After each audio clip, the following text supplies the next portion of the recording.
Caligula's life was a maelstrom of contradictions, a dizzying whirlwind of charm and brutality, genius and madness. Born in 12 AD, he was the son of Germanicus, a celebrated Roman general, and Agrippina the Elder, a noblewoman of impeccable lineage. Caligula's early years were marked by tragedy and loss, with his father's death under mysterious circumstances and his mother's subsequent exile. Despite these tumultuous beginnings, Caligula's ascension to the throne in 37 AD was met with widespread acclaim. At just 24 years old, he was hailed as a breath of fresh air, a dynamic and charismatic leader who promised to usher in a new era of peace and prosperity. Initially, he showered his subjects with generosity, distributing lavish gifts and hosting spectacular games. However, beneath the surface, Caligula's psyche was unraveling. He became increasingly consumed by paranoia, convinced that conspirators lurked in every shadow. His behavior grew more erratic, marked by fits of rage, bizarre outbursts, and an inflated sense of self-importance.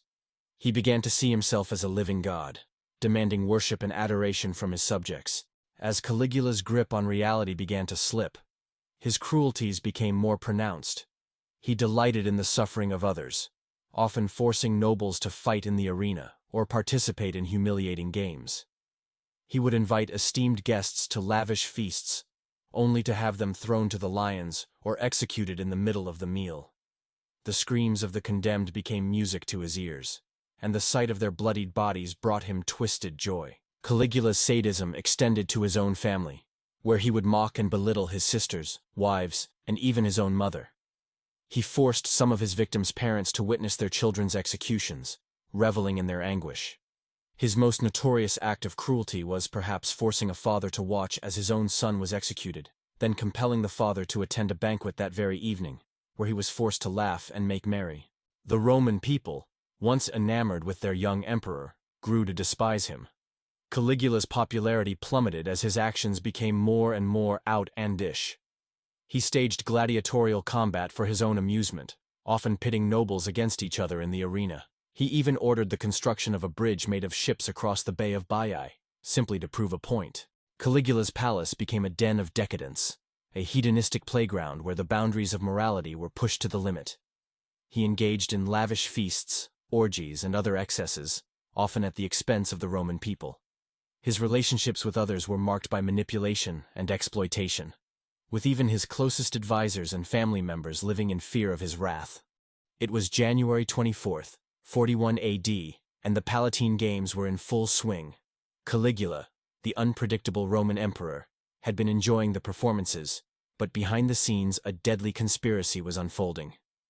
A group of Praetorian guards, led by Cassius Chaerea, had grown tired of Caligula's erratic behavior, extravagance, and brutal suppression of opposition. As Caligula left the theater, Chaerea saw his chance. He approached the emperor feigning a request for a password, and then struck him with his dagger. Caligula's cries echoed through the palace corridors as other conspirators joined in, stabbing him multiple times.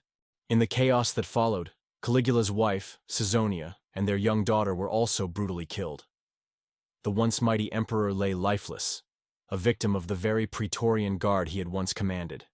The assassination marked the end of Caligula's notorious reign, and a new era began with Claudius, Caligula's uncle, ascending to the throne.